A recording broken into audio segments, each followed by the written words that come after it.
اگر امن اور آزادی کی فضا میں کیا جائے تو یہ معاشرے کے لیے ہیلدی ہوتا ہے، صحت مند ہوتا ہے۔ آپ افواہیں پھیلانے میں یعنی رومر مانگرنگ میں اور قیاس آرائی میں، اسپیکولیشن میں انوالو نہ ہو۔ احتیاط سے سوچیں کہ ہر سیاسی نقطۂ نظر ملک اور عوام کے لیے کیا پیش کر رہا ہے۔ کیا ان کے پاس کوئی پروگرام ہے؟ اگر ان کے پاس پروگرام ہے تو اس پروگرام میں کیا ہے؟ کیا اس سے مستقبل کی طرف واضح طور پہ بیان کیا گیا ہے؟ مولانا نے فرمایا ان باتوں کے بارے میں آپ سوچیں۔ ورلڈ ریسیشن، عالمی مندی، اس کی طرف مولانا نے اشارہ فرمایا۔ مولانا نے فرمایا کہ آپ کوئی ایسا دکھاوا نہ کرے جس سے لوگوں کے دلوں میں آپ کے لیے حسد پیدا ہو۔ Do not cause envy۔ مولا کا جملہ مختصر ہے، ڈو ناٹ کاز envy، یعنی آپ ایسا نہ کریں کہ جس سے سامنے والے کے دل میں آپ کے لیے حسد، جلن، رشک پیدا ہو کہ اس کے پاس اتنا کیوں ہے، میرے پاس کیوں نہیں ہے۔ ڈو ناٹ کاز envy، مولا نے فرمایا۔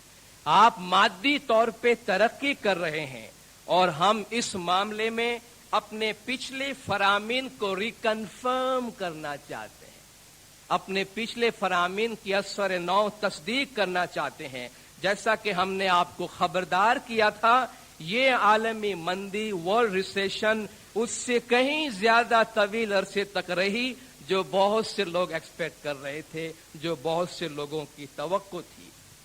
ہمارا خیال ہے، مولا نے فرمایا، کہ اگر منفی اثرات پیدا کرنے والے بڑے عالمی واقعات پیدا نہیں ہوتے ہیں تو آئندہ موسم خزاں تک عالمی مندی میں بہتری کی صورت پیدا ہوگی اور آپ دنیا میں ترقی کی بحالی دیکھنا شروع کریں گے۔ مولا نے فرمایا I also think that by this autumn, unless there are major negative international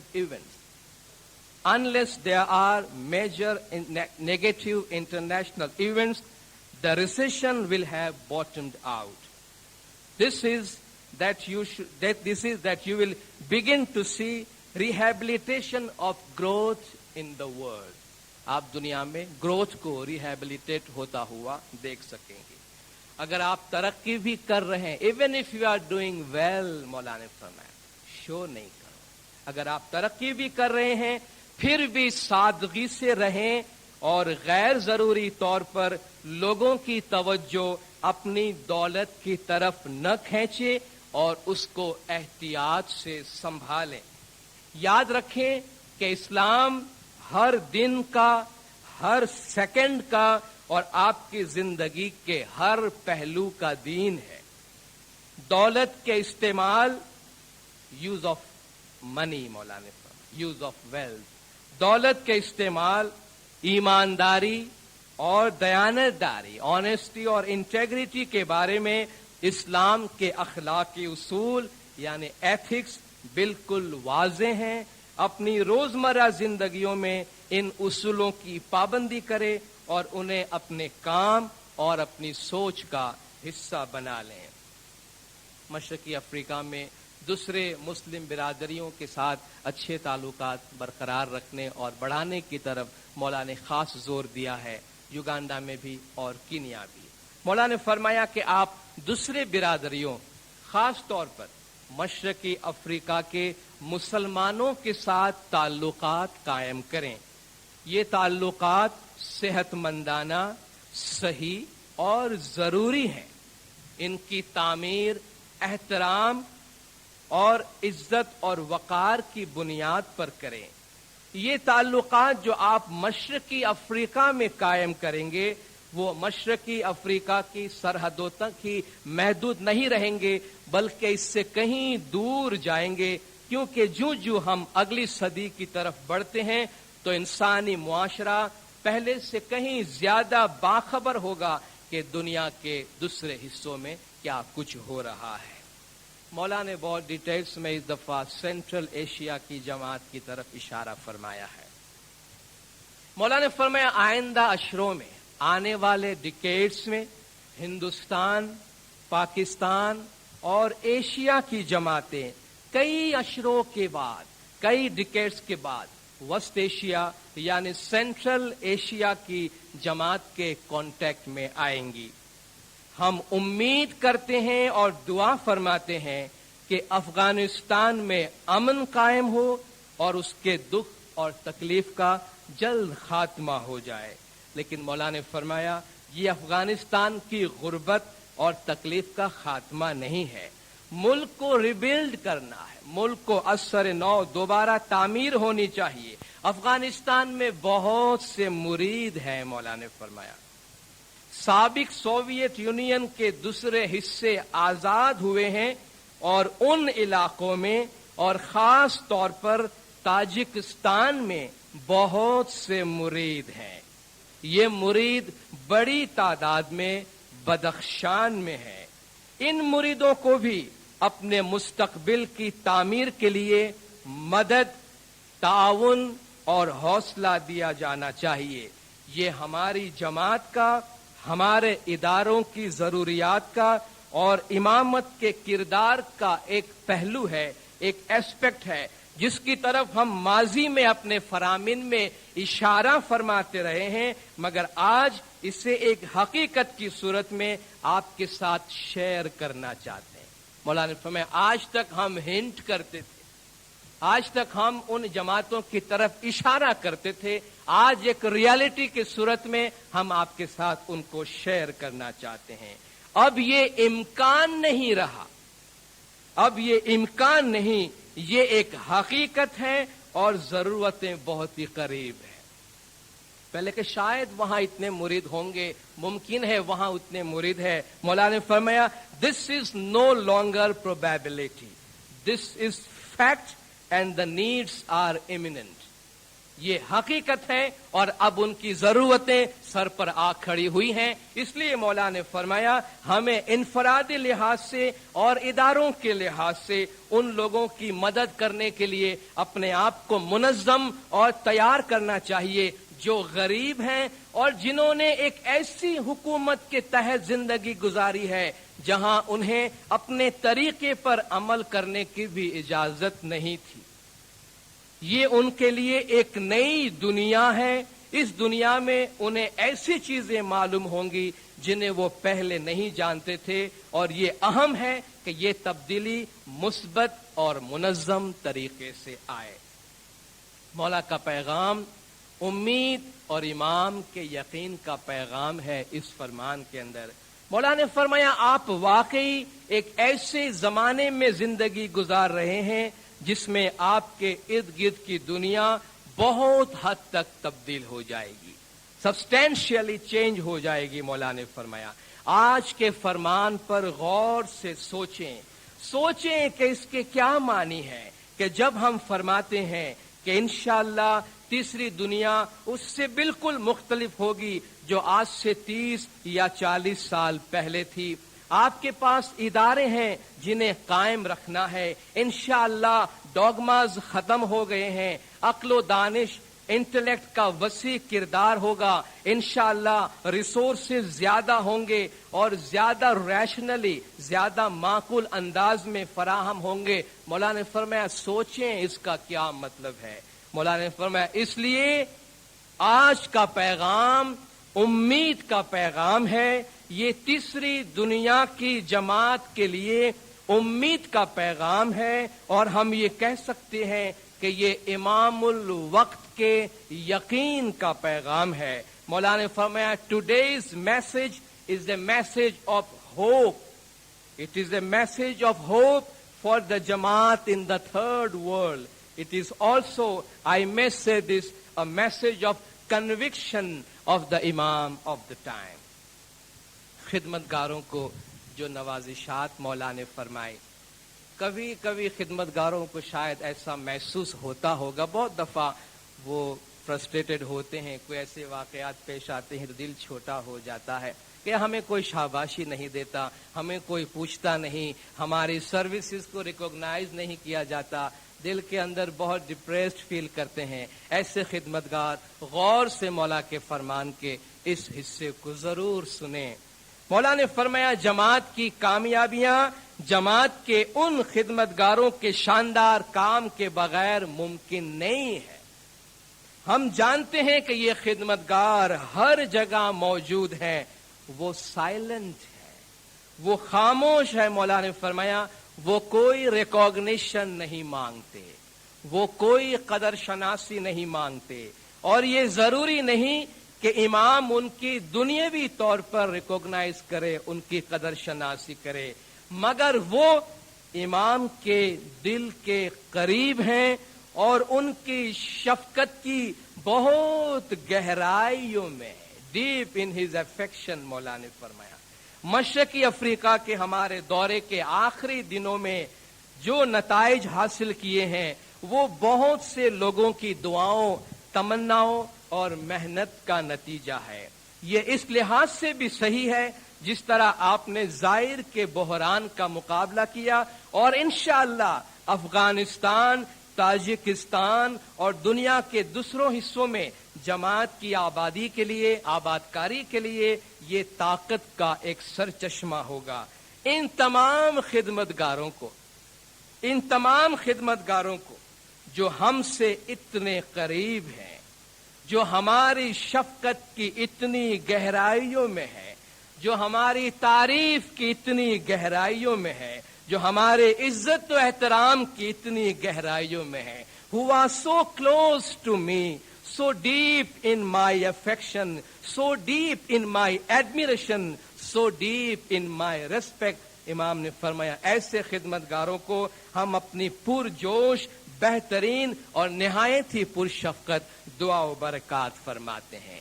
آخری کلمات زمانے کے امام کے روانگی سے پہلے مولا نے فرمایا کہ یہ ایک بہت ہی امپورٹنٹ اور ہسٹورک وزٹ تھی، اور انشاءاللہ اس کے نتیجے میں ہمارے انسٹیٹیوشن زیادہ مؤثر طور پر اور زیادہ صحیح طور پر مضبوطی سے ترقی کر سکتے ہیں، اور مشرقی افریقہ کی جماعت کی بہتر طور پر خدمت کر سکتے ہیں، اور انشاءاللہ ایک دن یہ ادارے اس لیول پر آ جائیں گے کہ وہ ڈیولپڈ کنٹریز کے، صنعتی دنیا کے اداروں کا مقابلہ کر سکیں گے۔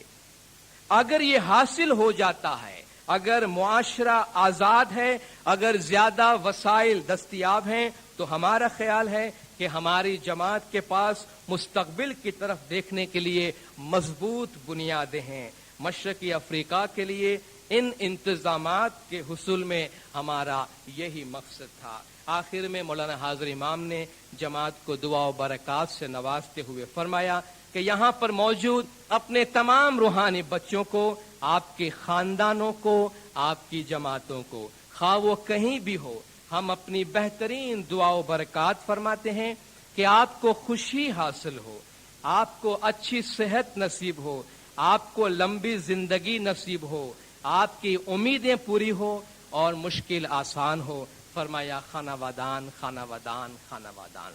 امام زمان کے فرمان میں آنے والے سالوں میں اور اشروں میں جو امید کا اور امام زمان کی کنوکشن کا میسج ہے، آج یوم امامت کے موقع پر امام کے اس امید کا پیغام، امام کے اس یقین کا پیغام اپنے دل میں بساتے ہوئے جائیں اور اپنے دل کو خوشیوں سے بھرپور رکھے، اور آنے والے دنوں کو، آنے والے سالوں کو، آنے والے اشروں کو پر امید نگاہوں سے دیکھیں اور تشکر کرے، شکرانہ ادا کرے کہ یا مولا ہم دنیا کے خوش قسمت ترین قوم ہے جن کے پاس ایسا امام موجود ہے جو ہر زمانے میں، ہر دور میں انہیں امید، کامیابی اور کامرانیوں کا پیغام دیتا ہے۔ خدا بنو مولانا شاہ کریم الحسینی حاضر امام گج جماعت کو آج کا دن مبارک کرے، مولا گج جماعت کے تمام گناہ معاف کرے، سب کی نیک امیدیں پوری کرے، آخری دم تک ایمان سلامت رکھے، سکھی سلامت و آباد رکھے، دیدار نصیب کرے۔ صلوات پڑھے دیندار، اللہم صلی علی محمد و آل محمد۔ خانہ ودان، خانہ ودان۔